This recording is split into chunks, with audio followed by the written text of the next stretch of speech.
Mardi 2 mai 2023, chers téléspectateurs, c'est toujours un plaisir de vous retrouver dans cette nouvelle édition et merci de nous avoir choisis pour vous informer.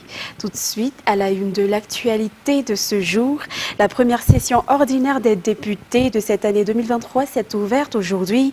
Lors de son discours d'ouverture, la présidente de l'Assemblée nationale s'est prononcée sur le déroulement des élections qui se tiendront en 2023 en réponse au débat entourant l'élection.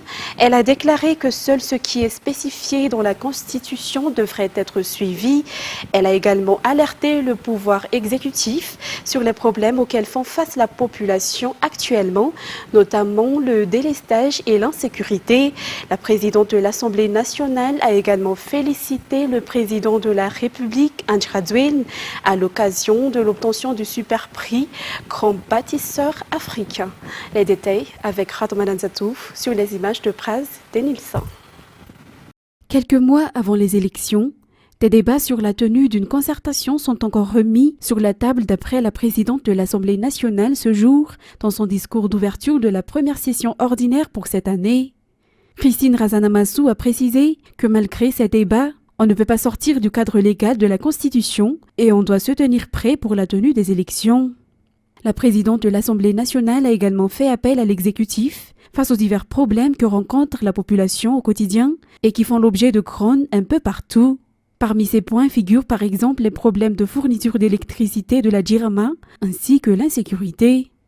La présidente de la Chambre basse a également félicité le président de la République pour l'obtention du super prix Grand bâtisseur en Afrique. Christine Razanamassou a également appelé à la solidarité de tout un chacun dans l'accomplissement des actions de développement à Madagascar. Il convient de noter que la Constitution stipule que cette première session ordinaire des parlementaires durera 60 jours. Et lors de l'ouverture officielle de la première session ordinaire de cette année, le président du Sénat a appelé tout un chacun à se donner la main à la veille des élections. Le président de cette institution a également souligné que malgré la crise mondiale multiforme et de longue durée, on peut dire que le pouvoir exécutif a tout mis en œuvre pour y faire face afin de réduire son impact sur la population. Mervulat Sferen et Praz Denilson. Depuis 2020, le monde est touché par une crise multiforme et de longue durée, notamment la crise du Covid-19, la crise environnementale causée par le changement climatique et la crise causée par la guerre en Ukraine. Des crises qui ont affecté l'économie mondiale et Madagascar en fait partie. Cependant, le gouvernement malagasy a fait des efforts pour réduire son impact sur la population, a déclaré le président du Sénat. Concernant les préparatifs de l'élection, le président du Sénat a confirmé qu'il est maintenant temps de se donner la main pour que des élections démocratiques puissent avoir lieu afin que Madagascar devienne un modèle. Le président du Sénat a également évoqué les propos de certains politiciens qui formulent des critiques sans fondement. Nous devons faire preuve de solidarité en ce moment difficile, a-t-il déclaré. En outre, le sénateur de Madagascar a félicité le président de la République pour l'obtention du super prix Grand bâtisseur africain. Concernant le remplacement de l'ancienne sénatrice, nommée ministre de la Justice, le président du Sénat a indiqué qu'il s'agit d'une prérogative du président de la République et on attend sa décision. En éducation, 794 élèves issus des établissements publics et privés dont la ZAP d'Ambouidjapet ont passé le CEP blanc aujourd'hui. Certains parents ont tenu à assister leurs enfants pour les soutenir moralement. Les résultats devraient sortir demain selon les explications du chef ZAP, Fanjesena Mireille et Yves Chanel. 820 candidats se sont inscrits pour l'examen du CEP blanc dans la ZAP d'Ambouidjapet. 24 élèves ont manqué à l'appel ce jour. Parmi les 794 candidats qui ont passé l'examen, un candidat est autiste. Certains parents ont tenu à assister leurs enfants pour les soutenir moralement. En effet, ces derniers prennent le CEP blanc très sérieusement, presque comme l'examen officiel du CEPE. Selon les explications du chef SAP d'Ambouidjapet, les épreuves se sont bien passées en général. Les résultats devraient sortir demain. Et le CEP blanc est une sorte d'évaluation pour préparer les élèves en classe de CM2 à l'examen officiel du CEPE. En effet, l'examen blanc vise surtout à tester le niveau et la capacité des élèves à affronter l'examen officiel qui se tiendra le 20 juin prochain. Continuons les informations sur la partie nord de Madagascar. La réhabilitation des routes à Nosy-Be se déroule normalement. Cette ville, la capitale du tourisme malagasy et l'embellissement de la ville doit faire l'objet d'efforts particuliers. De plus, la réhabilitation de cette route qui est actuellement en cours est un engagement du président de la République. Cela dans le but de la continuité des travaux déjà effectués sur les 25 km afin de pouvoir accueillir les touristes avec une nouvelle image, que ce soit pour Nosy-Be que pour Madagascar. Les détails avec Cécile Vain.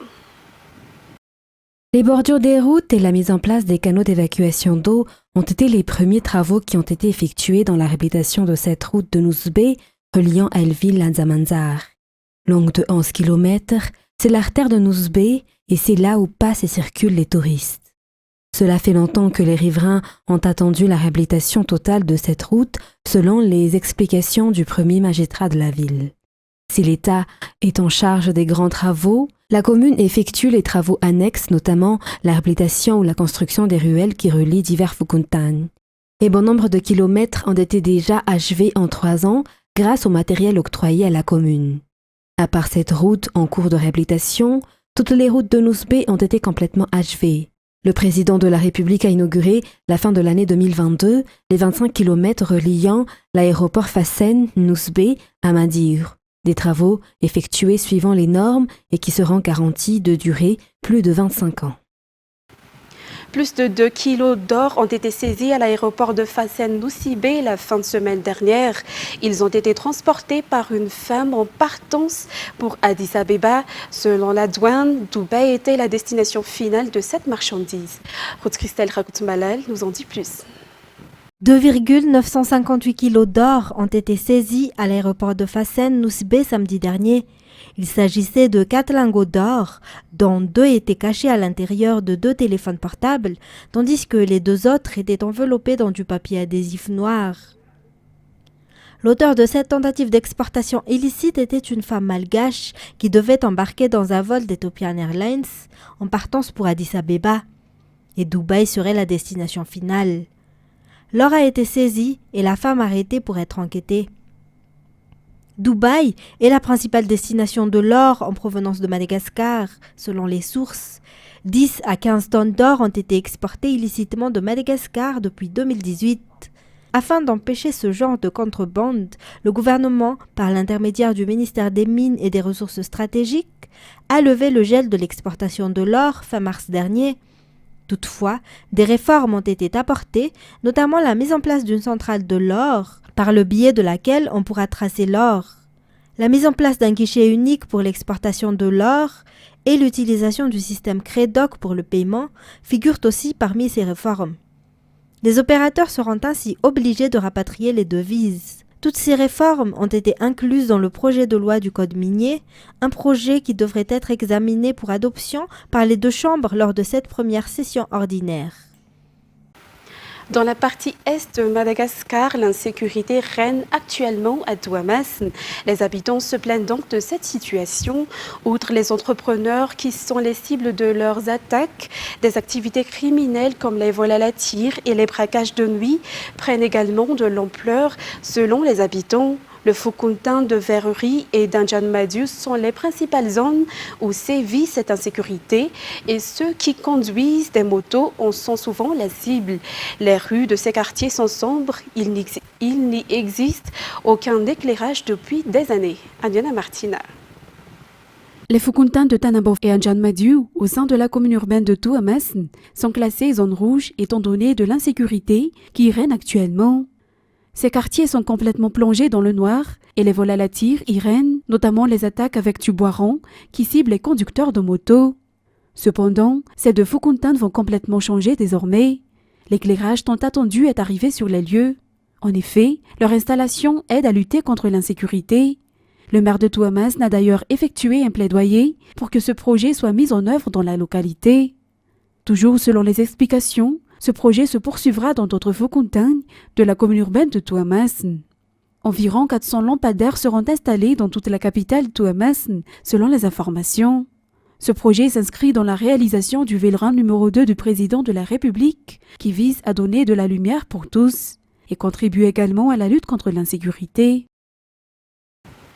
Environ 1000 ménages sont actuellement victimes d'insécurité alimentaire dans le district de Vangayjan, région du Sud-Est. La priorité en ce moment est de fournir des aides aux personnes qui en ont vraiment besoin, selon le BNGRC. Les produits répondant aux besoins des résidents seront achetés localement pour éviter d'éventuels retards à cet effet. Fajesena Mireille et Yves Chanel. 6 communes du district de Vangayjan, région du Sud-Est, sont les plus touchées par l'insécurité alimentaire en ce moment. Environ 1000 foyers en sont directement victimes. Cela se manifeste comme le kéré selon les explications. Par conséquent, des aides leur seront distribuées et celles qui sont très vulnérables bénéficieront en premier lieu, selon les informations reçues auprès du BNGRC, au Bureau national de la gestion des risques et des catastrophes. Le BNGRC et ses partenaires sont actuellement en train de planifier la distribution de ces aides. Le but est d'éviter les décès dus à la malnutrition.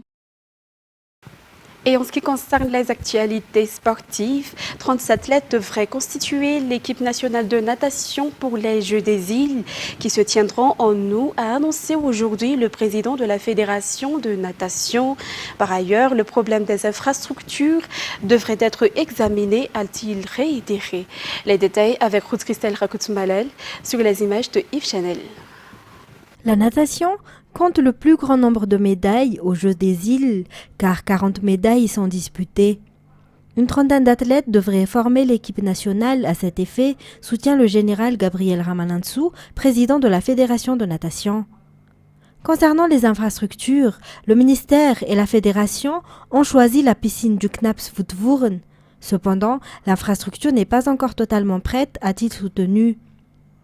Par ailleurs, le président de la Fédération de natation appelle déjà à l'entraînement et au regroupement des sélectionnés si l'on veut espérer de bons résultats.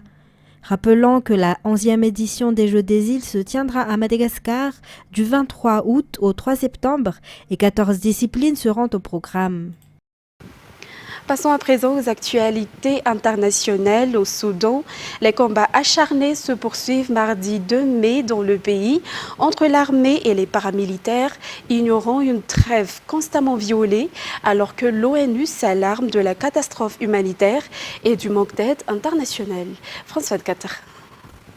Bonjour, tout à fait, oui, c'est ce que me disent mes contacts sur place. Ils me disent toujours entendre des tirs, entendre des explosions, voir des avions dans le ciel de Khartoum bombarder plusieurs quartiers de la capitale qui, pensent-ils, sont aux mains à l'heure actuelle des forces de soutien rapide, notamment au niveau du palais présidentiel, en plein cœur de Khartoum. Des combats qui sont toujours extrêmement violents et qui bloquent toujours de très nombreux civils. Il y a encore des millions de personnes qui sont bloquées dans la capitale Khartoum, des millions de personnes qui n'ont pas accès à la nourriture, qui n'ont pas accès à l'eau, qui vivent dans le danger des combats permanents. Donc ces combats qui continuent à Khartoum mais qui ne semblent pas prêts de s'arrêter si l'on suit les déclarations aussi bien de l'armée que celles des forces de soutien rapide qui disent ne pas avoir l'envie de négocier, ne pas ressentir la nécessité de négocier. Impossible d'imaginer une fin rapide à ces combats à l'heure actuelle. Des combats qui se poursuivent aussi dans la région du Darfour. Il semble aujourd'hui que la situation soit un petit peu plus calme dans les grandes villes d'El Fachir et de Niala. En revanche, dans la ville d'El Djenina, située à l'ouest du Darfour, dans la province du Darfour occidental, à quelques kilomètres de la frontière avec le Tchad, les combats continuent selon mes contacts sur place. Ils me disent toujours entendre des tirs de temps à autre. Une ville où au cours du week-end, plus de 200 civils ont été tués selon les autorités locales. Des dizaines ont été blessés. Beaucoup de gens essaient de fuir El Djenina, mais voilà, la ville est entourée par les forces de soutien rapide et par les milices locales qui lui sont alliées. Et donc impossible de prendre la route vers le Tchad. De très nombreuses personnes qui sont donc encore bloquées dans cette ville du Darfour. Ensuite, la presqu'île de Tahiti a été inondée dans la nuit de lundi à mardi 2 mai. Dans le lagon de Tayupu, l'eau est montée jusqu'à 1,50 m. France 24. Un cauchemar pour les habitants qui se réveillent les pieds dans l'eau. Encore sous le choc, Ricardo constate les dégâts. Il a quasiment tout perdu. On est obligé d'attacher mon gros camion, on a chargé, c'était en train de partir. On a attaché sur les poteaux de la cuisine.